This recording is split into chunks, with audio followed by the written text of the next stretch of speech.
Сайн байцгаана уу та бүхэндээ шинэ 7 хоногийн мэндийг хүргье. За энэ шинэ 7 хоног бол онцгой 7 хоног болж байна. Тэр нь юу хэмээвэл талархлын баяр тохиож байна. За ялангуяа Христ итгэгч бид нар дэлхийд даяараа энэ жил болгоны одоо 11 сарын 27-ны өдрийг талархлын баяр бурхан эзэндээ талархах онцгой талархлын баяр болгож тэмдэглэдэг байлээ. За ялангуяа Америк улсад одоо нийтээрээ талархлын баярыг хамтдаа тэмдэглэдэг. Гэхдээ хэдийгээр талархлын баяр гэдээ ингэж байгаа ч гэсэн одоо бурханд талархдаг хүмүүс нь бол бас хэдий хэрвэлээ. Өнөөдөр бидний хувьд бол бурханд талархаж өөрсдийнхөө бүхий л амьдралын төлөө эзэнд талархал магтаалыг өргөдөг байх нь бидний хувьд сүнслэг чухал үр жимсүүдийн маань нэг юм аа. Тэгэхээр өнөөдөр Нью-Йорк Монгол чуулганы хувьд бол бид нар бусад одоо цуглааныхаа хэсгүүдтэйгээ нэгдсэн цуглаанд бид нар оролцсон байгаа. Манай Нью-Йорк Presbyterian чуулганы хувьд талархлын баярын цуглаанаа зохион байгуулад тэгээд бүхий л одоо энэ чуулган дотор байгаа хэсэг болгон хамтдаа нэгдэж одоо нэгдсэн цугларалтыг хийж нэгдсэн магтаал хүндэтгэлийг одоо бид нар бурхны өмнө өргөсөн. За тэр утгаараа номлолоо YouTube-ийн сонсогч та бүхэндээ 7 хоног болгон надтай хамт байж миний номлолоор дамжуулан эзнийг улам илүү таньж мэдэж итгэл дотор өсөж өндийж байгаа бас та бүхэндээ зориулаад энэхүү номлолыг бас би тусад нь хий гэж бодсон юм аа. За нэгэнт талархлын баярын 7 хоног тохиож байгаа учраас би эзний үгээс талархал хэр чухал болох талаар та бүхэнтэй энэ цаг мөчид хаалцахыг хүсэж байна. За ингээд би шинэ гэрээний Паулийн бичсэн захидлуудын дотроос Колосай номын 1-р бүлгийн 9-өөс 14 дугаар ишлэгийг та бүхэнд чангаар уншиж сонирдуулъя. Колосай номын 1-р бүлгийн 9-өөс 14 дугаар ишлэл. За тус ишлэл дээр ингэж өгүүлжээ. Тиймээс бид сонссон өдрөөсөө хойш та нарын төлөө зогсолтгүй залбирахдаа та нарыг бүх сүнслэг мэрэгэн ухаан хийгээд ойлголт дотор түүний хүслийн мэдлэгээр бэлхаасай. Мөн та нар эзний өмнө зохистойгоор явж бүх талаарт түүнд таалагдаасай. Аливаа сайн үйлсэд үр жимс гарган бурхны мэдлэгээр өсөөсөө хэмээн гуйдаг. Түүний цог жавхлант эрх мэдлийн дагуу та нар бүх хүчээр хүчрхэгжин баяр хөөртэйгээр бүхнийг тэсвэрлэн төвчиж гэрэл дотор ариун хүмүүсийн өвийг хоолцох боломжтой болгосон эцэгт талархал өргөөсөө хэмээн хүсэж байна. Тэр биднийг харанхуйн эрх мэдлээс авраад хайрт хүүгийнхэн хаанчлал шилжүүлсэн юм. Хүүгийнхэн дотор бидэнд нүглийн уучлал болох золилт байна гэж хэлсэн. Амен. Тэгэхээр Илч Паул Колосай хотын чуулганы төлөө залбирч байгаагаа хэрхэн тэдний төлөө залбирч байгаагаа яг энэ хэсэг дээр одоо нэгэнгүү тоочин дурдсан байгааг бид хамтдаа уншлаа. Колосай хотын чуулган болвол даруй одоо Эфес чуулганы одоо үйлчлэлийн үр дүнд төрөн гарсан чуулган гэж бид ойлгож болно. Паул өөрийнхөө илгээлтийн үйлчлэлийн туршид хамгийн урт удаан хугацаагаар одоо нэг газараа тогтож үйлчилсэн газар нь бол Эфес чуулган байдаг. Эфес хот байдаг.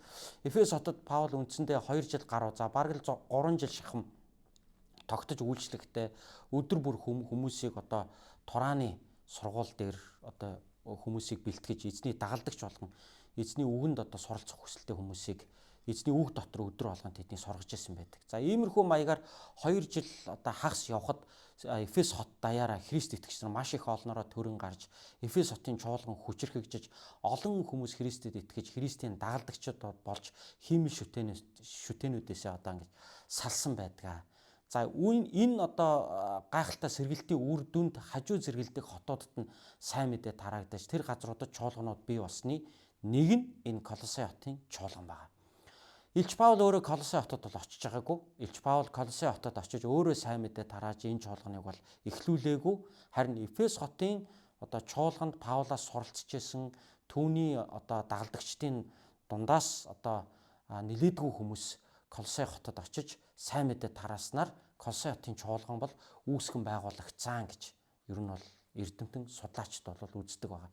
Тийм болохоор Колосай хотын чуулган бол Эфес чуулганы одоо шууд үр дүн гэж бид нар бас харж байна. Тэгээд ингээд аваад үзэх юм бол Эфесийн чуулган бол тухайн одоо бүс нутаг болох Бага Азийн хойгдоо үнэхээр одоо сэргэлтийн гал голомт болсон ийм газар байжээ. За үүний нэг том үр жимс нь бол одоо Эфес хотоос холгүй орших Колосай хотод эзний чуулган байгуулагдаж тэнд одоо Христ итгэгч нар олноороо одоо бий болсон явдал байна. Тэгэхээр энэ гайхалтай үр дүнг Паул харахтаа одоо өдөр бүр одоо Колосей хотын чуулганы төлөө, тэр чуулганы итгэгчдийн сүнслэг өсөлтийн төлөө Паул бол тасралтгүй залбирч ирсэн. Ингэж залбирахдаа Паул одоо тэдний сүнслэг өсөлтийг одоо дараах байдлаар ингэж тодорхойлж хэлж штэ. Та нарыг бүх сүнслэг мэрэгэн ухаан хийгээд ойлголт дотор түүний хүслийн мэдлэгээр бэлхаасаа. Мөн та нар эзний өмнө зохистойгоор явж бүх талаар түүнд таалагдаасаа. Аливаа сайн үйлсэд үр жимс гарган Бурхны мэдлэгээр өсөөсөө хэмээн гуйдгаа гэж хэлж байна, тийм ээ. За ингэж одоо Паул Колосей хотын Христ итгэгчдийн төлөө энэ хэмжээнд хүртэл одоо өсөөсөө сүнслэг өсөлт төлөвшөлтөнд хүртлээ одоо өсөөсөө гэж Паул бол залбирч ирсэн байна. За тэгээд түүгээр зогсохгүй Паул цааш нь үргэлжлүүлээд 11 дэх ишлээс цаашаа унших юм бол түүний цог жавхлант ирэх мэдлийн дагуу та нар бүх хүчээр хүчрхэгжин баяр хөөртэйгээр бүхнийг тэсвэрлэн твчиж гэрэл дотор ариун хүмүүсийн өвийг хуваалцах боломжтой болгосон эцэгт талархал өргөөсөө хэмээн хүсэж байна гэж хэлсэн байна.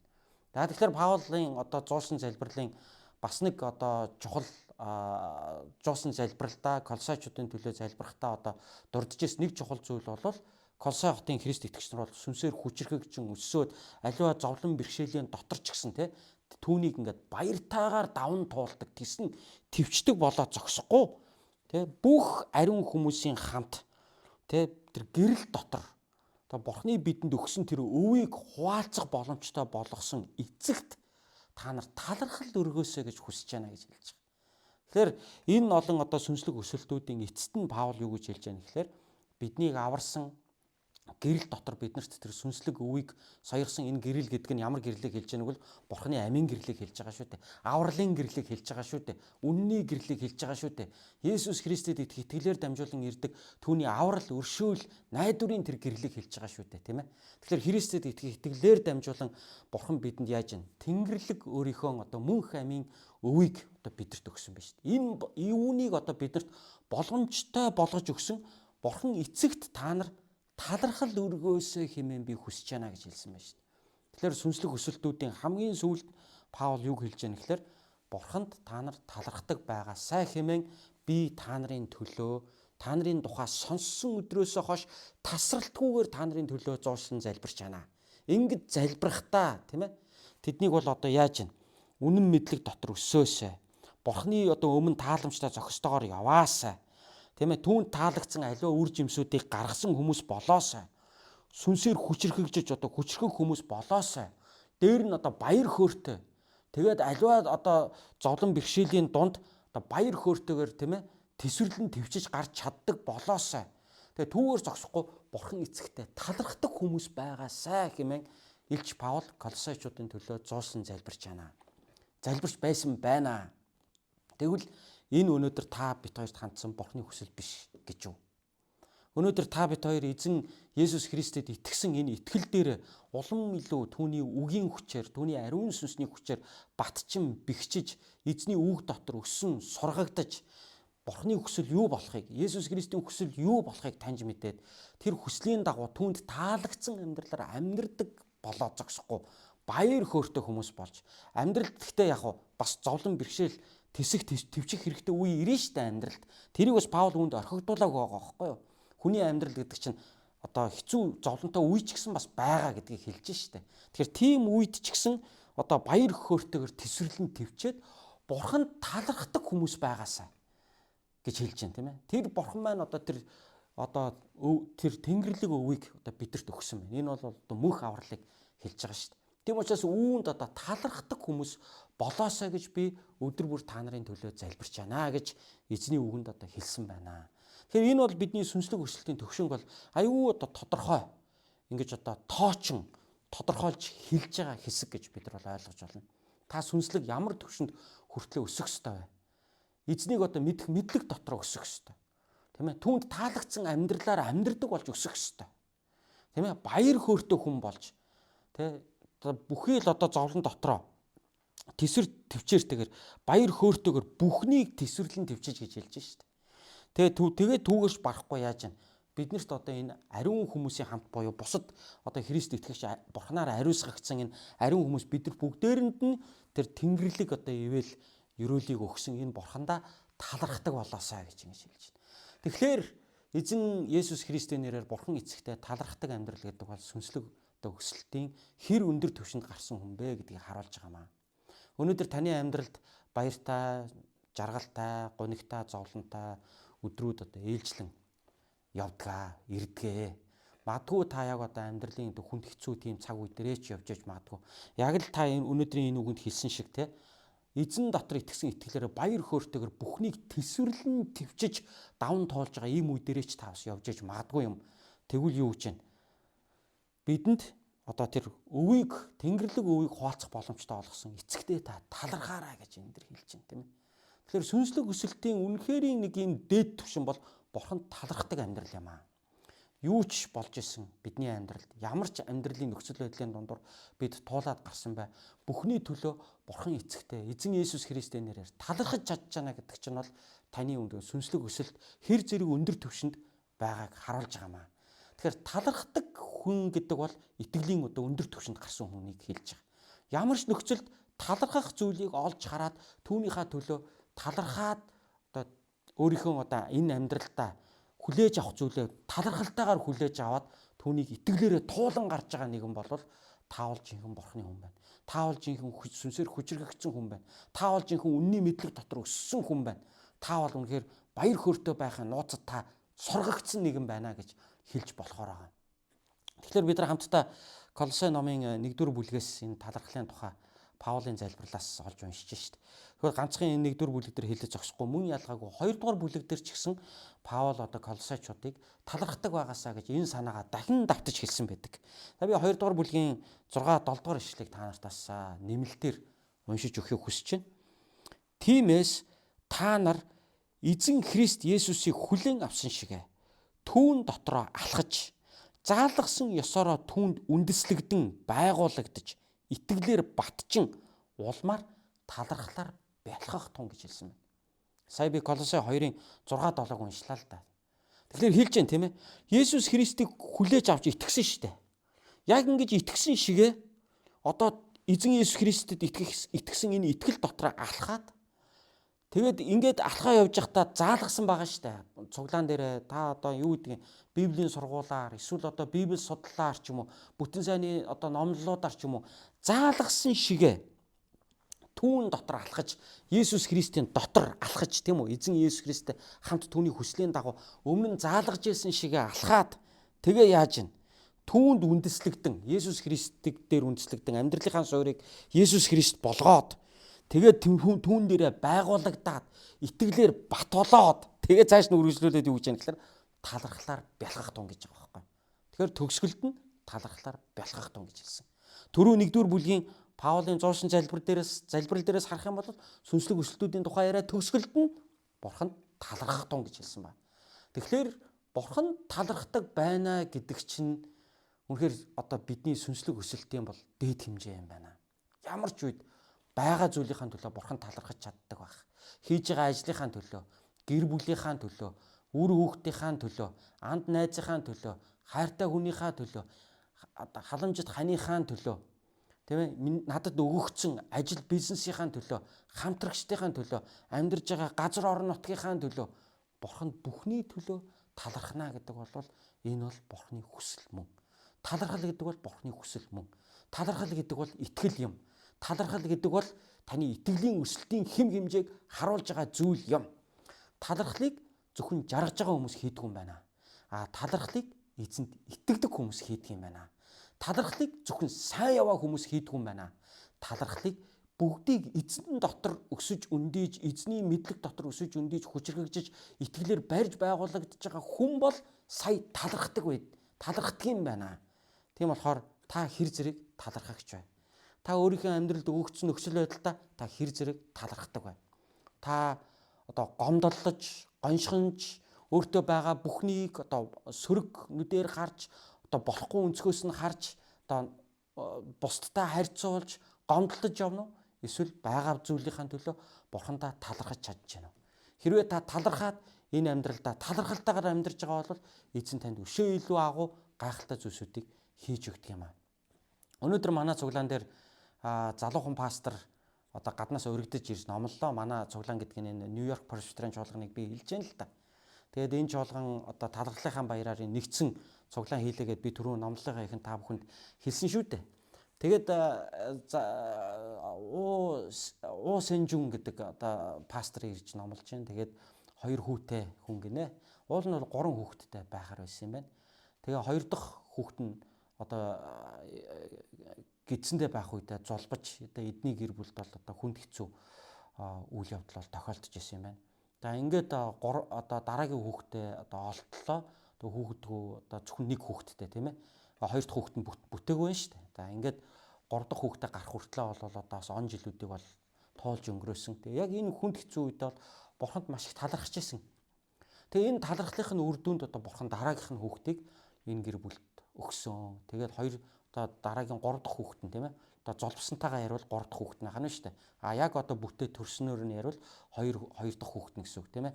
Одоо ингээ өсөж өндөгөөд эзэн дотор одоо өсөж өндөгөөд эзнэр өрөөгдөд явж байгаа. Тэгэхээр талархалтай амьдрал гэдэг бол аливаа зовлон бэрхшээлийг давах түлхүүр. Талархалтай амьдрал гэдэг бол бурхны гайхамшиг хийгдэх үе таалгыг таны амьдралд нээж өгдөг. Талархал гэдэг бол үнэхээр гайхалтай зүйлс байдаг юм аа. Заримдаа миний хувьд би одоо YouTube-ийнхаа номлолоор бол одоо үе ярьдаг. Намайг одоо тогтмол сонсдог та бүхэн бол маш сайн мэдж байгаа. Манай гэр бүлийн хувьд Нью-Йоркод нүүж ирээд одоо жил 4 сарын нүрийг үзэж байна. Энэ хугацаанд одоо хамгийн их нутгаа санаж байгаа хүн нь бол би л байгаа.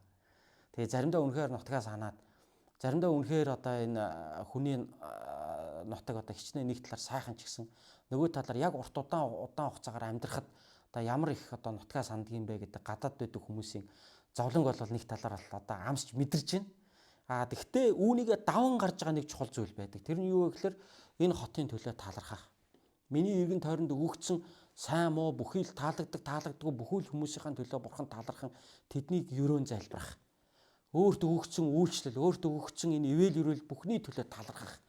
Энэ нь өөрөө одоо намайг цааш явах эрч хүчийг надад бол одоо энэ өнгөрсөн 1 жилийн хугацаанд бол үргэлж өгч ялаа. Тийм учраас бүгдээрээ хамтдаа талархдаг байцгаая. Талархал гэдэг бол бурхны хүсэл юм шүү. Талархал гэдэг бол зовлон даван тоолох хүч чадал юм шүү. Талархал гэдэг бол таны итгэлийн хэм хэмжээг харуулж байгаа зүйл юм шүү. Талархал гэдэг бол таны сүнслэг бас нэгэн гайхалтай үр жимс чинь юм шүү гэдгийг би хэлмээр байна. Би энэхүү номлогын төгсгөлд хуучин гэрээний нэгэн гайхалтай иш үзүүлэгчийн үгийг хэлсэн үгийг би та бүхэнд хамгийн сүүлд нь уншиж өгөхийг хүсэж байна. Хуучин гэрээний баг иш үзүүлэгчдийн донд Хабакук гэдэг нэгэн иш үзүүлэгч байдаг.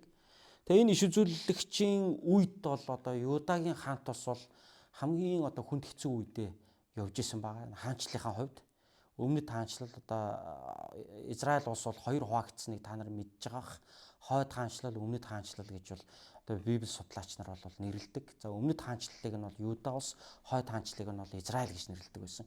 Юда улсын хувьд бол Израилийг бодвол илүү одоо 200 гаруй жилээр одоо урт удаан оршин тогтносон байдаг. За харамсалтай нь бол одоо хожим Бабилончуудын иргэшээлд бол орж одоо цөлөгдсөн. Нэг бол бид нар одоо Библийн олон түүхээс бид нар харж болдгоо. Тэгэд одоо харгис Бабилончуудын дарангуйлалд ор энэ одоо Юда улс одоо тэр одоо дарамтыг мэдэрч одоо энэ одоо харийн түрэмгийлэгчдийн дарамтанд ор байх үед энэ Хабакук гэдэг иш үзүүлэгч улс орныхаа төлөө иш үзүүлж бурханд хандан одоо арт түмнийхээ төлөө зуурчилж исэн ийм одоо иш үзүүлэгч байдаг. Ингээ Хабакукийн хувьд бол одоо бурханд бол хэлсэн байдаг те. Яагаад бид танд итгэж бид таны нэрийг дуудаж хахад бидний амьдралд ийм зовлон бэрхшээл байгаа юм бэ? Яагаад энэ Бабилончууд ирж бидрийг ингэж дарамтлаж байгаа юм бэ? Бурхан минь та хаана байна гэж. Бас нийгэмд одоо өнөөдрийн шодрог биш зүйлс одоо газар авж байна. Зөв шодрог хүмүүс нь хохироод байна. Хүчирхийлэгч нар ингээд ялж гин, дийлж гин. Тэд нар ингээ хожиж байгаа надад харагдаад байна. Бурхан минь таны шодрогоос хаана байна? Тийм ээ, энэ амьдрал яагаад ийм хэцүү байгаа юм бэ гэж.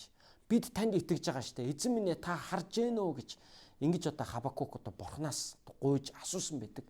Тэгэхэд одоо бурхан Хабакук иш үзүүлэгчд бол хариулахдаа одоо бүх юм миний тогтоосон цаг хугацаанд болох болно. Надад төлөвсөн төлөвлөгөө байгаа. Би одоо шодрог бусаар ол зашиг ологч нарт би энэ хүчирхийлэгч нарыг би заавал би эргээд шүүх өдөр ирэх болно. Тэр хүртэл чи итгэлээр чи явах ёстой гэж бурхан одоо Хабакукт хэлсэн байдаг. Ингэж хэлсэн үгэнд нь урамшсан Хабакук Хабакук иш үзүүлгийнхаа төгсгөл хэсэг дээр нэгэн гайхалтай одоо хэсэг үгийг хэлсэн байх юм. За тэр хэсгийг би таанд уншиж өгье. Хабакук номын 3 дугаар бүлгийн 17-оос 19 дугаар ишлэлдэр хэдийгээр инжирийн мод цэцэглээгүй, усан үзмийн мод ч үр жимсгүй. Чидууны ургац гарахгүй, талбайд хүнс огт урахгүй байсан ч, хашаандаа хоньгүй, сарвчандаа үхэргүй болсон ч, эзний дотор би баясан хөөрч, авралынхаа бурхан дотор баярлнаа. Эзэн бурхан бол миний хүч чадал, тэрээр миний хөлийг согооны хөл мэт болгож намайг өндөр газруудаар минь явуулдгаа гэж хэлсэн. Үнэхээр одоо амьдралын нөхцөл хүнд үед итгэлийн маш хүчтэй тунхаглалыг одоо Хабакук энэ дэр хэлж гэн л та тийм ээ. Хэлж штэ бүр зүүрлүүлж хэлж гэн те. Инжирийн мод маань цэцэглэхгүй байсан ч усан үзмийн модноос маань үр жимс урахгүй, чидуу мод нь урах зөхгүй, талбайд нь одоо үр тариа урахгүй, хашаандах одоо хонин сүргэн байхгүй, сарвчанд одоо үхэргүй болоод амьдрал ийм хэцүү байсан ч гэсэн би бурхнаасаа болж баярлах болно. Би эзэн бурхандаа би баясан хөөрч, би түүнд баярлах болно. Яагаад гэвэл миний хүч чадал бол бурхан юм аа. Миний хүч бол бурхан юм аа. Тэрээр миний хөлийг согооны хөл мэт болгоод намайг өндөр газруудаар минь явуулнаа гэж тунхаглаж байгаа байхгүй. Тэгэхээр энэ бол итгэлийн хүн юм. Итгэлийн хүн бол ингээд нүдэнд харагдж байгаараа явдаггүй. Итгэлийн хүн гэдэг бол бурханы амлалтаар явдаг. Итгэлийн хүн гэдэг бол одоо нүдэнд харагдж байгаа нөхцөл байдалтай захирагддаггүй.